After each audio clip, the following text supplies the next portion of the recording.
Assalamualaikum warahmatullahi wabarakatuh.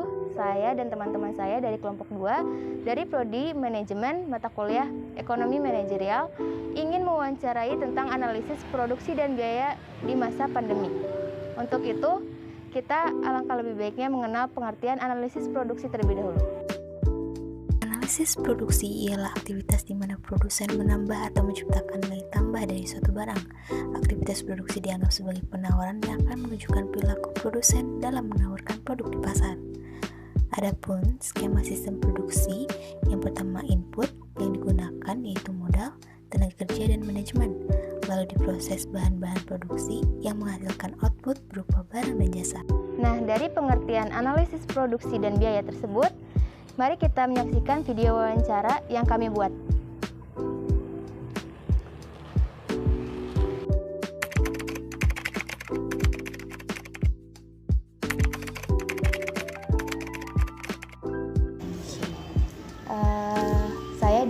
Dan teman-teman saya dari Universitas Ibnu Khaldun Bogor ingin memenuhi tugas ekonomi manajerial, yaitu tentang analisis produksi dan biaya selama pandemi. Untuk itu kami mencari produksi seperti Bapak, yaitu produksi usaha es krim ya Pak? Ya. Jadi pertanyaan pertama yaitu dari sejak kapan sih Bapak memulai usaha produksi es krim dan apa alasan Bapak memproduksi es krim?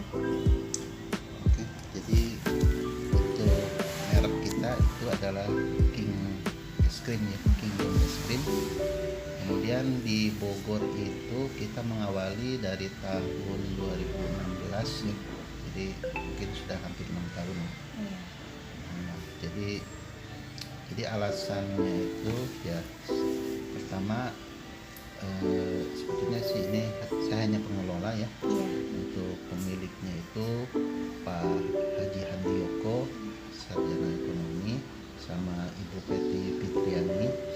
Nah, jadi beliau itu kebetulan punya lokasi di sini yang memang beliau beli ya.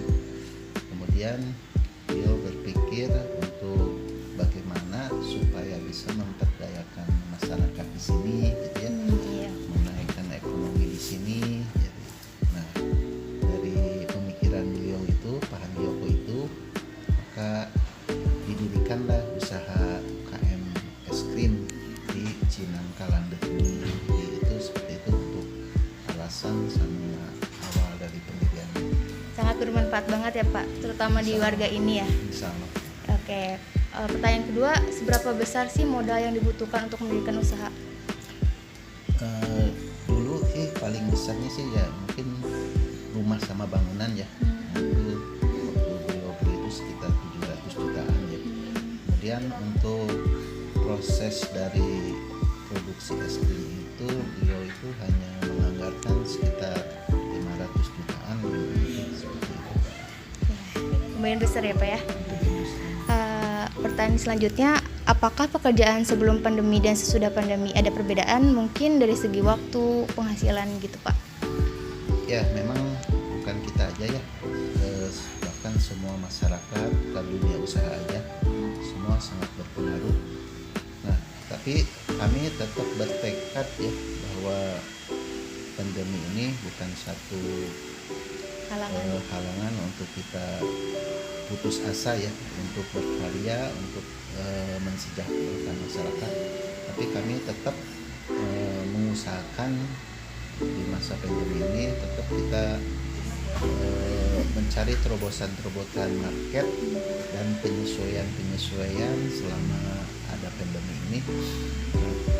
Untuk omset penjualan sih sebelum sama sesudah sih memang ada satu pengaruh ya, semua juga seperti itu.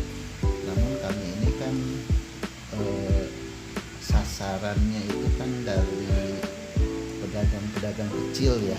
Nah, jadi pedagang-pedagang kecil itu ambil produk kami, kemudian mereka kelilingkan ke konsumen, pembelinya. Nah, jadi tertolong dari niat yang kuat dari para penjual itu gitu. Nah, jadi penjual itu mereka kan berpikir kalau saya nggak jualan satu hari aja, mereka kan harus membiayai keluarga, anak, keluarga, istri ya. Nah, Jadi si hawker namanya itu pedagang keliling itu yang membantu usaha kami tetap masih bisa bertahan sampai saat ini bisa tumbuh. Bagus banget ya Pak. Nah selanjutnya untuk harga jual es krim ini Bapak menjual dengan per box atau bagaimana Pak? Dan berapa harga setiap pembeliannya? Jadi untuk proses penjualan itu kita tidak membatasi kuantitasnya ya. Minimal kita itu per pack ya. Ada yang per packnya itu 10 piece, ada yang 20 piece, ada yang 15 piece. Nah itu per pack kita jual ke hawker-hawker, dan ada yang per piece ya. Kalau untuk namanya es krim emberan yang iya. itu, nah itu yang biasa dikelilingin sama hawker-hawker itu kita boleh pembelian dilakukan per piece. Jadi harga untuk dijual itu per piece ya Pak ya? Per piece. Oke. Selanjutnya untuk standar kualitas produk Bapak bagaimana? Nah kita sudah membentuk satu divisi quality control ya. Kita ada rekrut dari, kebetulan di sini banyak mahasiswa IPB yang dari pangan, dan kita sudah ada Ibu Anissa namanya ya, itu kita rekrut untuk menjaga proses quality control dari produknya. Jadi sangat berkualitas ya Pak ya? Insya Allah. Dan selanjutnya apakah es krim Bapak itu produksi mempunyai variasi rasa atau sejenisnya Pak? Ya, kita baru 21 jenis produk ya yang diproduksi. Kemudian untuk varian rasanya ada sekitar 10 ya. Kalau yang lainnya itu 21 itu karena perbedaan dari pencetakannya aja, Iya. dari proses volumenya gitu. Jadi ada yang volume kecil, ada volume besar, ada sampai yang 8.000 mili gitu. Jadi banyak varian rasa ya Pak ya? Oke, selanjutnya pertanyaan mengenai biaya. Berapakah modal yang dikeluarkan untuk membeli alat atau mesin untuk produksi es krim ini Pak? Ya, seperti saya sampaikan tadi, di angka 500 juta itu kita memulai dari untuk pembelian mesin-mesin, peralatan, bahan baku, dan lain sebagainya. Jadi udah mencangkup semuanya ya Pak ya? Selanjutnya, apakah tempat produksi ini Bapak bangunan sewa atau bangunan Bapak sendiri? Kemudian pemilik sendiri ya, Pak Haji Handiyoko pemiliknya, jadi bukan sewa atau ini, tapi milik sendiri punya Pak Handiyoko. Ya, alhamdulillah ya Pak ya. Selanjutnya, seberapa besar biaya yang dikeluarkan untuk membeli bahan baku dan untuk membayar tenaga kerja gitu? Nah untuk bahan baku kita, kapasitas kita kan masih belum besar ya. Ya untuk pemutarannya sekitar di angka 200 jutaan per bulan itu memutarkan. Nah itu dari hasil pemutaran itu, insya Allah kita ada keuntungan bisa buat membayar karyawan sekitar sekarang sudah ada hampir 40 orang ya. Jadi dari pemutaran itu kita bisa. Ini adalah cuplikan-cuplikan proses pembuatan es krim menggunakan mesin-mesin pilihan. Yang pertama yaitu melalui proses fertilisasi, dan selanjutnya proses pendinginan tahap 1 dan dipindah ke panci pendinginan, lalu melalui proses-proses akhir sehingga jadilah berbagai jenis-jenis es krim.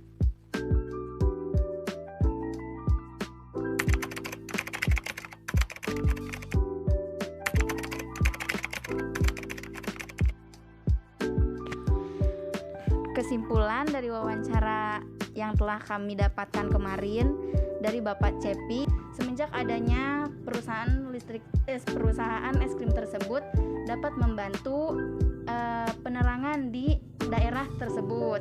Jadi dengan es krim ini dia bisa bertahan juga apalagi dalam masa pandemi ini ya, yang mana perusahaan-perusahaan itu atau pabrik-pabrik itu kebanyakan mem-PHK karyawan-karyawannya.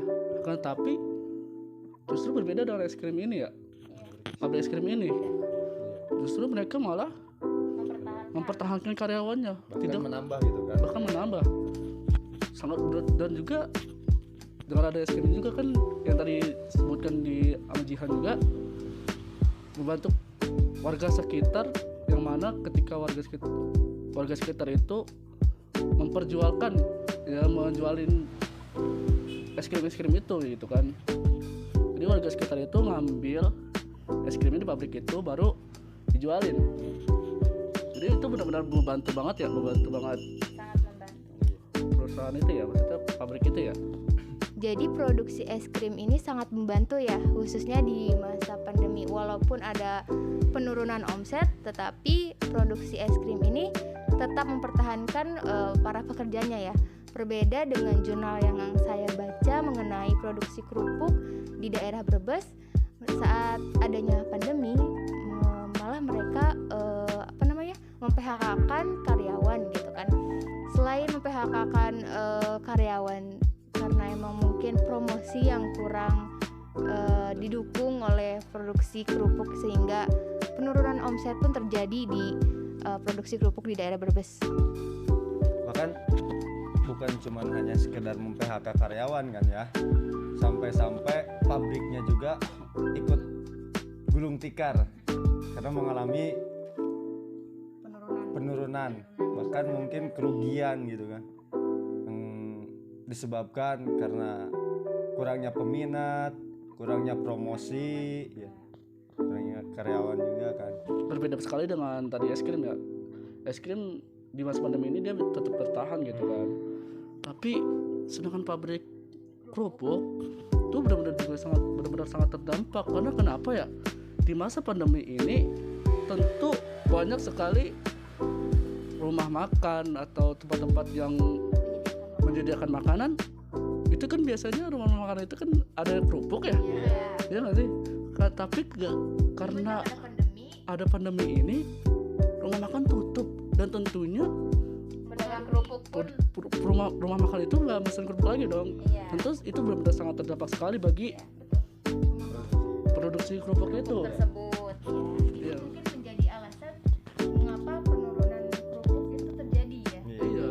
Memakai gulung tikar. Iya. Berbeda dengan es krim yang sama sekali sangat mempertahankan produksi dan penjualan gitu ya.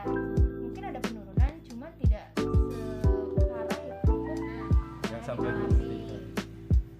memang penting banget inovasi setiap perusahaan. Makanya di dalam masa pandemi ini inovasi itu penting banget sih biar mempertahankan produksi dia gitu loh. bukan cuma hanya untuk mengembangkan gitu kan, yang penting pada masa pandemi saat ini sebisa mungkin untuk mempertahankan dulu aja gitu kan. Iya. Kesimpulan dari semuanya itu, semuanya bagi semua pelaku usaha produksi, dia harus benar-benar menciptakan inovasi yang mana agar perusahaan dia tidak gulung tikar gitu loh. Gimana caranya dia bisa mempertahankan walaupun dalam kondisi pandemi ini. Tapi alhamdulillah ya, sekarang pandemi ini udah mulai berkurang gitu kan. Karena kan vaksin juga udah alhamdulillah udah ada, dan mungkin masyarakat kita juga udah banyak yang divaksin. Dan sekarang alhamdulillah ekonomi udah semakin baik ya. Ya semoga aja semuanya kembali normal lagi ya. Ya mungkin sampai segini aja ya wawancara kami, diskusi kami.